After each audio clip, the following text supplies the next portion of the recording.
terrahmat, keberkahan yang diberikan oleh Allah, kita diberikan kesempatan kali ini untuk kembali melanjutkan pembelajaran kita tentang sekte-sekte yang dinisbahkan kepada Islam, dan kita berbicara masih berkaitan dengan sufiyah ataupun tasawuf yang hari ini barangkali pembahasan paling fenomenal yang seringkali diangkat dan seringkali sekarang dibomingkan di masyarakat kita tentang tasawuf. Jamaah yang berbahagia, pertemuan terakhir kita berbicara tentang tasawuf, kita berbicara tentang masdar talaqi, sumber keilmuan dan bagaimana cara mereka mendapatkan keilmuan. Di situ kita perhatikan rupanya ada beberapa cara yang digunakan oleh orang-orang tasawuf ataupun sufiyah ataupun al-arifun yang mereka mengenal Allah untuk mendapatkan keilmuan selain melalui proses al-kasb, proses menuntut ilmu. Kalau kita hari ini menghabiskan banyak waktu untuk proses at-ta'lim dan ta'allum, kasb, usaha kita menuntut ilmu, tapi mereka punya cara yang sedikit lebih instan barangkali. Di sana yang dinamakan dengan al-kashf. Ada al-kashf, ada ilhamat, dan ada hawatif, bisikan-bisikan yang dibisik baik oleh Allah ataupun oleh Khidir ataupun oleh para wali ataupun oleh Nabi kita Muhammad sallallahu alaihi wasallam. Jamaah yang berbahagia, kalau ini sebenarnya poin penting yang membedakan mana Ahlus Sunnah wal Jamaah dan mana yang bukan Ahlus Sunnah wal Jamaah. Poin yang paling mendasar dalam akidah kita itu kita pahami masdar talaqinya. Dari mana sumber keilmuan kita? Bagaimana kita dapat sumber keilmuan? Itu poin paling penting. Jadi saya hampir semua kajian saya, dimanapun saya pertama kali berbicara tentang ilmu, saya berbicara tentang dakwah, berbicara segalanya tentang Islam, saya mulai tentang ontologi ilmu syar'i, tentang hakikat daripada ilmu syar'i. Apa sebenarnya yang dinamakan dengan ilmu syar'i, bagaimana seharusnya ilmu itu dituntut, dan apa sebenarnya yang harus kita jadikan sebagai pedoman dan paduan kita dalam berilmu. Kita dapatkan rupanya kita punya Al-Quran, kita punya As-Sunnah Rasul sallallahu alaihi wasallam, dan kita punya ijma' para ulama yang muktabar ijma'nya, dan kita punya qiyasat as-sahihah, analogi-analogi yang sahih yang sesuai dengan syurut, terpenuhi syaratnya. Ini empat, kalau kita menjadikan standar keilmuan kita dan sandaran panduannya empat, berarti anda sudah dikatakan Ahlus Sunnah wal Jamaah. Syekh Islam Ibn Taymiyah beliau mengatakan man qala bil Quran was sunnah wal ijma' wal qiyas as-sahih fahuwa min Ahlus Sunnah. Siapa yang mengatakan Quran, dalilnya Quran, paduannya Quran, sunnah, ijma' dan qiyas yang sahih, analogi yang sahih, maka dia sudah dikatakan termasuk dari Ahlus Sunnah wal Jamaah. Jadi kalau kita perhatikan rupanya mereka punya cara tersendiri. Kalau pabriknya sudah berbeda, pastinya produknya akan berbeda. Kalau produk kita jelas, tidak ada rahasia dalam akidah Ahlus Sunnah. Jadi kalau anda bertanya tentang saya, apa akidah anda? Ustaz, saya akan mengatakan akidah saya tentang Allah seperti ini, karena ini firman Allah, karena ini yang diwahyukan kepada baginda Rasul, ataupun ini yang diijma'kan oleh para ulama.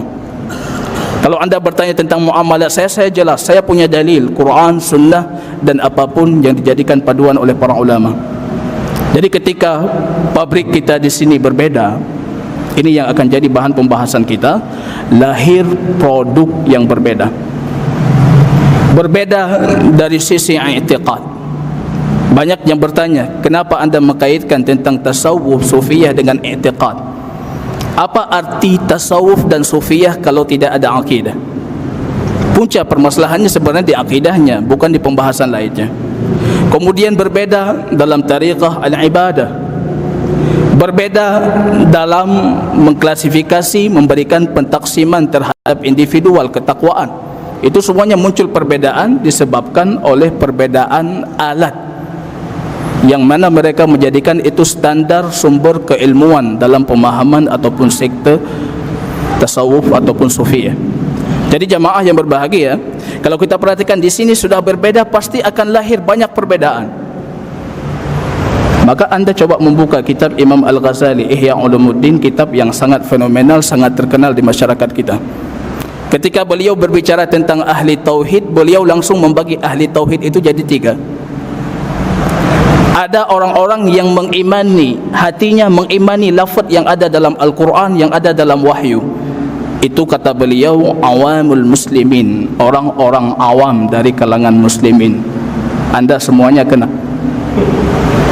Orang awam dari kalangan kaum muslimin, ketika dia membaca ayat Allah, dia pahami maknanya, langsung dia imani. Itu awam.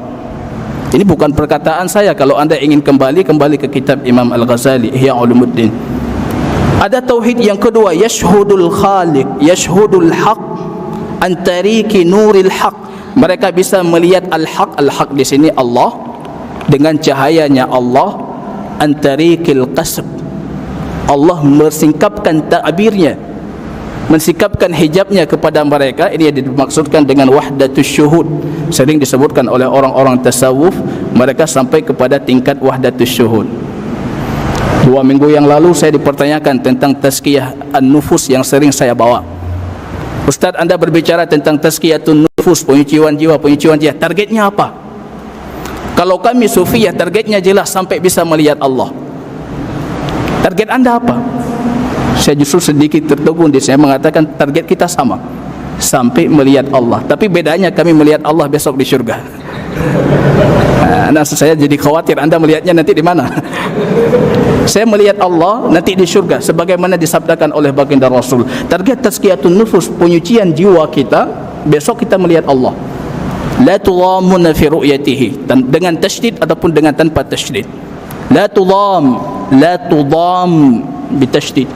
Tidak ada yang menghambat, tidak ada yang menghalau, tidak berdesak-desakan, kita akan melihat Allah. Saya mengatakan justru kalau anda mengatakan sufi itu targetnya melihat Allah, itu sufi setengah jadi.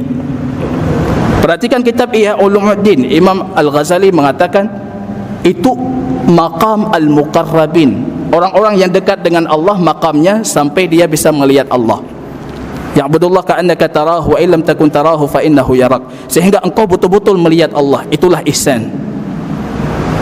Ihsan versinya mereka sampai anda betul-betul melihat Allah, tidak ada hijab antara anda dengan Allah, wahdatus syuhud. Tapi kalau kata Imam Ghazali, di sana ada khawasul khas, ada tauhid orang yang paling pakar dalam ketauhidan, paling khusus di antara kelompok yang khusus dari tasawuf, dari orang-orang al-arifin billah. Tauhidnya apa? Hatta taral wujud wahid, sehingga apapun makhluk yang anda perhatikan itu satu, Allah. Itu target terbesarnya. Beliau mengatakan ini tauhid khasun khasa. Kemudian beliau sedikit barangkali bimbang dalam pembahasan ini. Kita mengatakan melihat makhluk, melihat Allah. Saya Allah, makhluk Allah. Fal'iyadu billah. Melihat makhluk, melihat Allah, artinya ini semua bentuk penjelmaan dari Allah. Bentuk penjelmaan dari Allah. Muncul pertanyaan, beliau sebutkan sendiri pertanyaannya dan beliau jawab sendiri sebenarnya dalam kitab Ihya Ulumuddin. Muncul pertanyaan, tapi kita bisa membedakan mana makhluk, mana kita. Kita bisa membedakan langit, bisa membedakan bumi, saya bisa membedakan antara saya dengan lainnya. Makhluk sesama makhluk pun bisa kita bedakan, apalagi dengan Allah. Itu pertanyaan yang beliau munculkan. Kemudian beliau menjawab, ghaya hadal ilmil mukasyafat, ilmu al-kasyf, ilmu disingkapkan kepada kita takbir-takbir hijab Allah itu, target akhirnya itu rahasia. Jadi tidak bisa kita la tusattaru fi kitab. Ini yang beliau sebutkan dengan lafaz yang saya nukilkan. Tidak bisa ditulis dalam buku kita bagi-bagi. Tauhid kita bukan tauhid yang bisa dibagi untuk khalayak ramai. Jadi saya tidak bisa menulis akidah saya di dalam buku. La tusattaru fi kitab. Wa yaqulul arifun, beliau menukilkan dari ulama-ulama sufiyah lainnya, para arifun mengatakan ifsya'u sir ar-rububiyyah kufrun. Ini perkataan beliau dalam kitab Ihya Ulumuddin. Ifsya' sir rububiyyah, anda bongkar rahasia ketauhidan, rahasia ketuhanan, anda bongkar, anda ceritakan di khalayak ramai. Saya isi kajian dengan rahasia-rahasia ketauhidan ini termasuk kekufuran. Kufur tidak boleh. Pernah Abu Yazid Al-Bustami marah kepada muridnya ketika datang muridnya sudah membongkar rahasia mereka kepada khalayak umum. Jadi ada kekhususan tauhid, ada tauhid yang khusus. Jadi mulai ketika tadi alatnya sudah khusus, ilmu kami khusus, cara kami khusus, bagaimana kami mendapatkan ilmu khusus, ilmu kami itu khusus, kami pun jadi orang yang khusus. Kemudian dikhususkan, akidah kami khusus, pemahaman kami tentang Allah khusus, pemahaman kami tentang Nabi khusus, tentang wali khusus, dan cara ibadah kami pun khusus. Di sini sudah muncul mereka sedikit melegalkan kekhususan untuk mereka. Caranya seperti apa? Langkah panjang sekali. Jadi mulai pertama mereka sudah membuat kasyaf, membuat ilhamat, membuat hawatif, membuat ru'ya yang kita lihat di malam hari bertemu Rasul, ataupun bertemu Rasul di siang hari, ataupun yang kita perhatikan dalam mimpi-mimpi kita. Ini semua jalan mencari ilmu. Kalau ini sudah dilegalkan, artinya produk dari apa yang sudah kita sebutkan tadi, ini semuanya legal. Jadi sekarang yang kita bicarakan jamaah, muncul kekhususan untuk sekte as-sufiyah. Mereka menyadari punya kekhususan,